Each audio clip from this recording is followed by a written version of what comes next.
Hello everyone, तो कैसे हो सभी। आज एक बहुत बढ़िया तरीके से वीडियो लेके आपके साथ चला आया हूँ। वो है क्या हमको ऑर्गेनाइज़र पढ़ना चाहिए, मतलब ऑर्गेनाइज़र पढ़ना क्या वर्थ इट है। अगर मैं एग्ज़ाम के 3 या 4 दिन पहले ऑर्गेनाइज़र पढ़ने बैठता हूँ, क्या वो वर्थ इट है कि नहीं। अगर नहीं है तो कौन सा चीज़ मुझे पढ़ना चाहिए।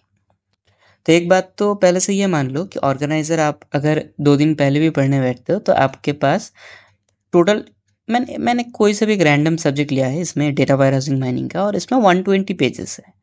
अब 120 पेजेस बहुत सारा क्वेश्चंस होता है। और दिक्कत क्या आता है, अगर आप 7 दिन पहले ऑर्गेनाइजर लेके भी बैठते हो ना बेटा, तो दिक्कत बहुत सारा आता है। दिक्कत क्या क्या आता है कि पहले बात तो आपको ये पता नहीं चलता कि कौन सा सिलेबस में है, कौन सा सिलेबस में नहीं है ना बेटा।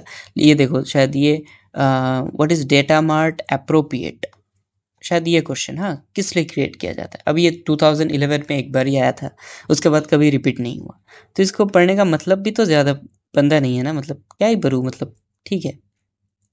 उसके बाद अब थोड़ा सा देख लो कि आपके पास क्या क्या है। आपके पास एक सीक्वेंस माइनिंग, ये भी 2011 में आया था। और enterprise wire house, virtual wire house, ये सब सिलेबस में है भी नहीं, लेकिन इसमें दिया गया है। तो ये एक प्रॉब्लम है, अगर आप एक 120 पेजेस का ऑर्गेनाइजर पढ़ने बैठते हो तो आपके लिए बहुत ज़्यादा दिक्कत आता है। ठीक है, आप, मुझे नहीं लगता कि आपको पढ़ना चाहिए। तो कैसे पढ़ूँ, मतलब कि ताकि 2 दिन पहले भी मैं बैठता हूँ तो हो जाता है। तो ठीक है, कैसे पढ़ूँ। शायद मैंने ये सिलेबस, पहले तो सिलेबस खोज लो इस वेबसाइट में जो कि markoutexam.net है। इसमें आपको पीवाईक्यूज़, यानी कि मार्कआउट का पीवाईक्यूज़ और सिलेबस जो भी है वो मिल जाता है। तो ये एक बहुत बढ़िया एक चीज़ है कि आपको सब कुछ एक एक ऑर्गेनाइज़ तरीके से मिल जाता है। उसके बाद मैंने ये सिलेबस देख लिया, अब हर एक यूनिट मुझे पढ़ना है।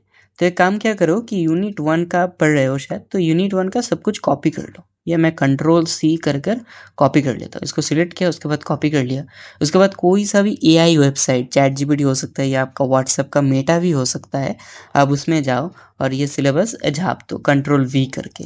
उसके बाद इसको बोल दो कि give me all important question from this topic for from this topic for B Tech. अब मैंने इसको बोल दिया है कि बीटेक के लिए मुझे मतलब दो कुछ।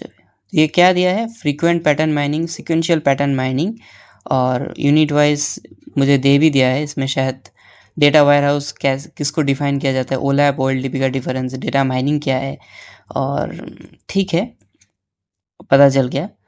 तो ये क्या किया, आपको आपको बहुत सारा क्वेश्चंस दे दिया है। अब ये क्वेश्चंस बहुत इंपॉर्टेंट है, शॉर्ट क्वेश्चन भी इसके लिए आपको मिल जाता है। तो आप एक काम करो ना, मतलब एसोसिएशन।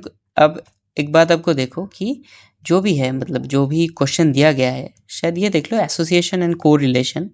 अब अगर देख लो तो आपको एसोसिएशन और कोरिलेशन देख लो, वो टॉपिक शायद आया हुआ है और बहुत बढ़िया तरीके से आया है।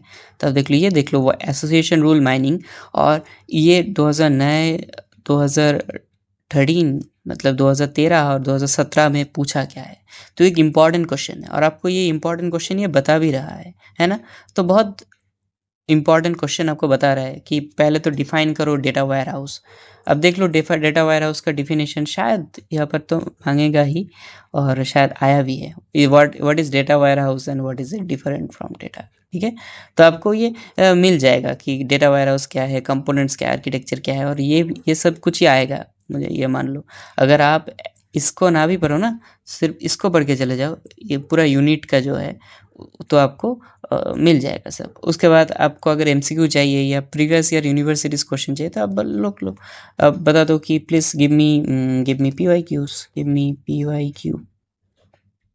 तो देख लो ये पीवाईक्यू भी दे देगा। तो ठीक है, ये देखो, अब ये पीवाईक्यू भी दे दिया। हाँ, तो दे दिया है एप्रायरी एल्गोरिदम। ठीक है, और जो कुछ भी आपको पूछा गया है वो सब कुछ ये दे देता है, और आपके लिए बहुत बढ़िया होगा। ठीक है बेटा, ये देख लो एप्रायरी एल्गोरिदम, और एप्रायरी एल्गोरिदम का आया भी है बहुत सारा।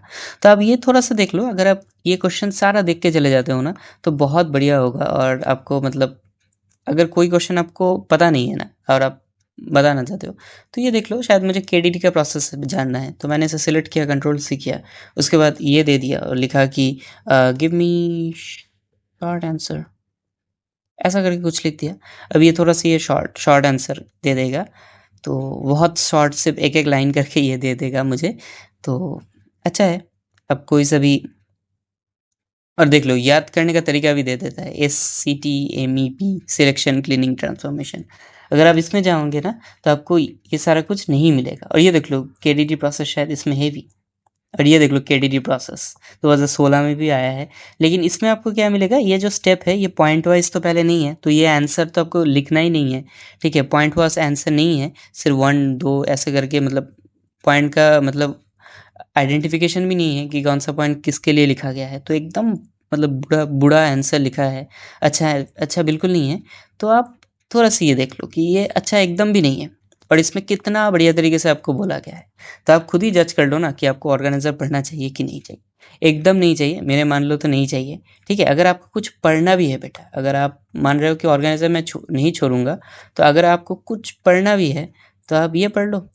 ये जो PYQs दिया रहता है ना, कि ये देखो 2024 का PYQ है, तो ये पढ़ लो आप, ठीक है। सिर्फ PYQs का क्वेश्चन देख लो और क्वेश्चन पढ़ लो, टाइम सीरीज डेटा क्या है, इस ऐसी तरह मतलब 2-3 ईयर का क्वेश्चन देख लो। इतना ही आप देख सकते हो ऑर्गेनाइजर से, और देखने की ज़रूरत नहीं है। आप एक यूनिट को उठाओगे, ऐसे कॉपी पेस्ट करोगे, सिर्फ कोई सा भी AI, मेटा AI या कुछ भी AI, और इसको सिर्फ बोलोगे give me important question for B Tech, question for B Tech from this topic, ठीक है, ठीक है।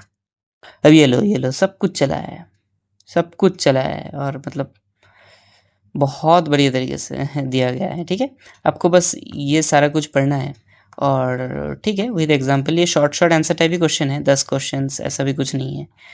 तो इतना अगर आप पढ़ के चले जाओ कि ये 7 और 13 क्वेश्चन, तो आपका शायद ऑर्गेनाइजर भी कवर हो जाएगा, ऑर्गेनाइजर का सारा क्वेश्चन कवर हो जाएगा, और ठीक है। और इसको PYQs बोलोगे तो वो भी दे देता है, ठीक है। तो आपको ऑर्गेनाइजर पढ़ना नहीं पड़ेगा। और जो भी मतलब ऐसा चीज़ होता है ना कि एक तो ऐसा होता है कि आप देख लो ये वाला, ठीक है।